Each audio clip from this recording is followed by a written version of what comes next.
Good morning, Cyclopsians. So today we are going to hoist the Code Zero, and it's quite an exciting day.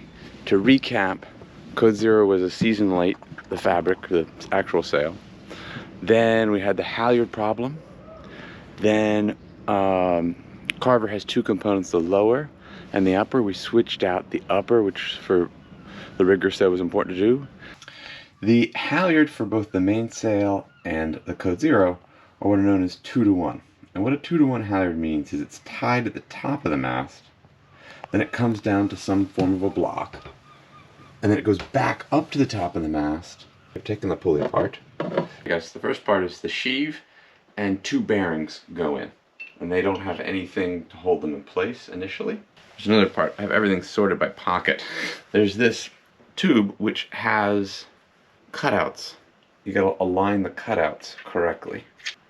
Carver, to my knowledge, does not have instructions on this. And now finally, we put the screws in. And the blue is medium strength. Put some right on that little nut. Now, first thing, look at that sprit. You can barely see it, but this red and white flecked line, when you pull on it, causes the pull to extend.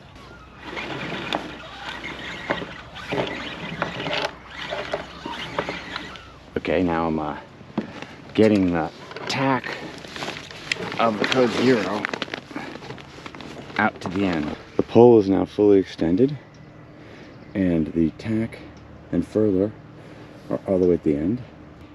Halyard is attached with its nice fancy swivel, and the sheet is attached to the clew.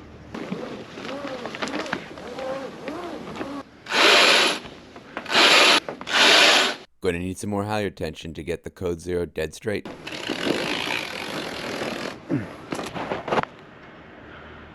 Quick check off the hoist. It looks like the furling line is ready to go.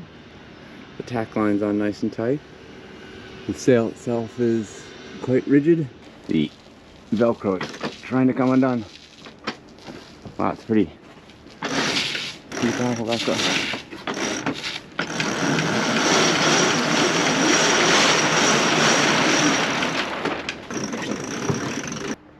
At the dock, not really affecting our speed too much. But there it is, nice draft stripes, nice tailpails. The translucent sail looks cool, but also offers the ability to see boats to leeward and avoid collisions. My furler for the Code Zero is made by Carver, and it's a little bit different than other furlers. It has a feature in which it prevents the sail from becoming unfurled. However, the difficulty is when you want to unfurl the sail, you have to make sure it's in go mode, which requires a slight pull on the left-hand side. I'm still trying to get good at it. Having the Code halyard winch at the mast makes dropping it much easier. One other trick is the windward sheet can be used to pull the sail back towards the center of the boat and prevent it from falling in the water. Enough dock testing, now it's off to test at sea. We're headed to Tréguier. This is the lazy sheet, but we can use that to help us when we take the sail down. You just tighten up the lazy sheet where you're dropping the Code Zero, and we'll pull it back to the center of the boat, which is quite helpful. Now this is the active sheet, and like any flying sail, you just spend your whole time trying to make sure you get it outside of everything. And occasionally you still screw it up. Roll out the Code. You remember when I said you have to unlock the furler so it would unfurl? Well, I didn't do that. Making sure the other side is running free.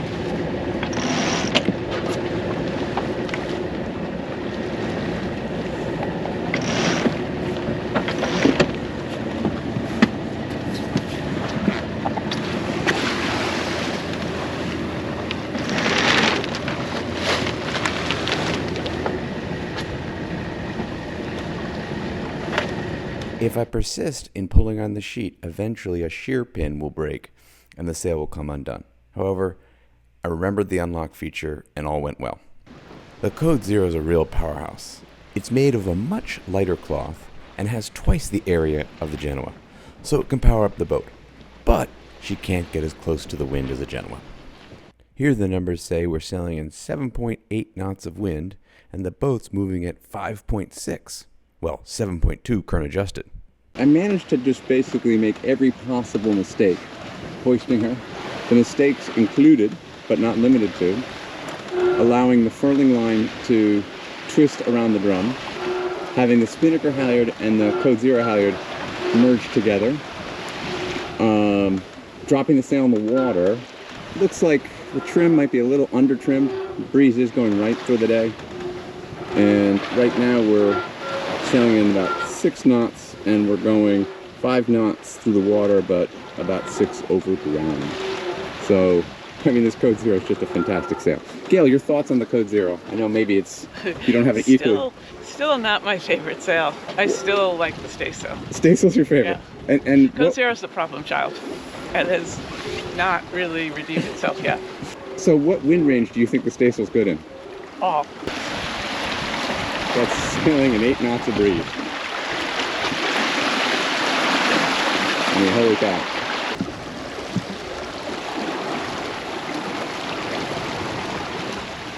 It's very tough to film, do selfie filming and driving, so I think I have to stop that.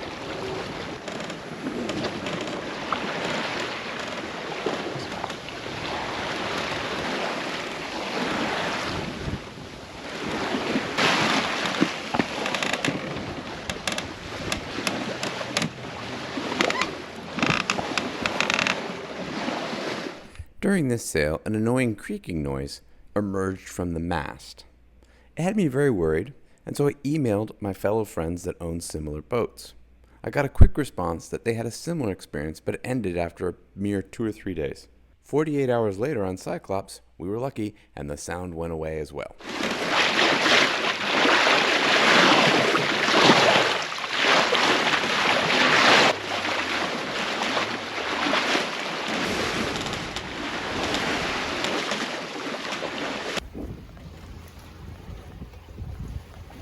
Most furling lines are not continuous, but for flying sails they tend to be.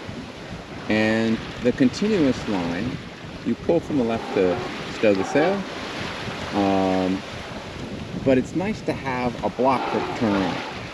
And so I use a snatch block, and snatch blocks are called thus because you can open the block to insert the line. Rather than feed the line through, you can't feed a line through when it's continuous, right? It's just one big loop.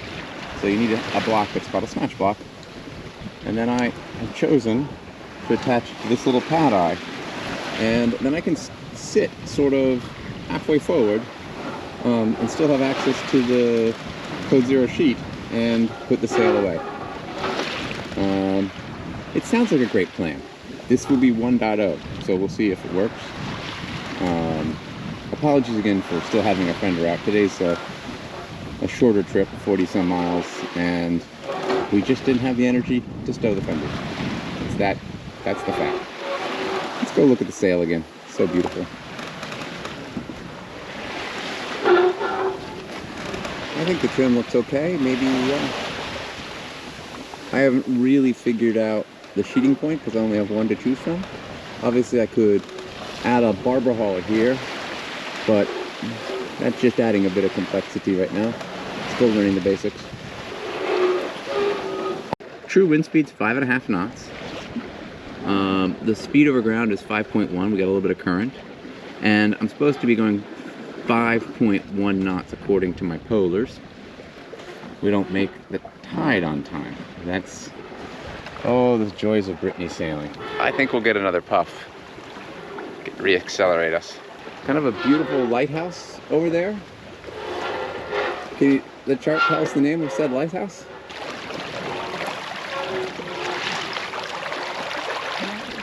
Gwen Ross. Gwen Bras. That doesn't sound very French. No, it sounds right. Breton?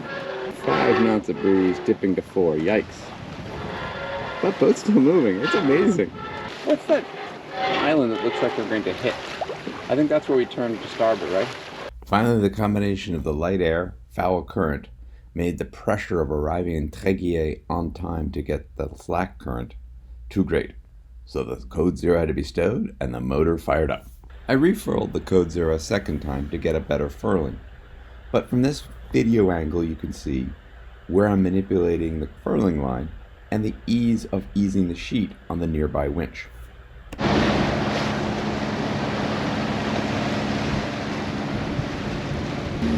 So the live update right now is we are trying to get to Très Clair, and the problem is you have to get there at 4:10 p.m. or the current will kill you.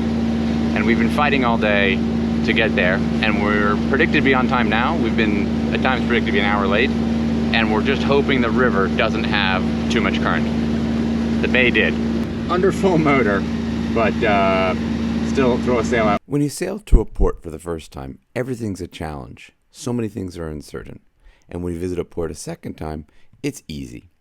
For example, in Tréguier, they have a visitor's dock that is very accessible, so if you do arrive when the current is strong, you can tie up to said dock and wait 2, 3, 4 hours till the marina is accessible. Well, we made it on time, in slack water, and all was grand. Here is the French version of Portsmouth, New Hampshire. Got about 3 knots going through the dock right now, maybe 4. Dock guy said it's 4, but it looks like 3 to me.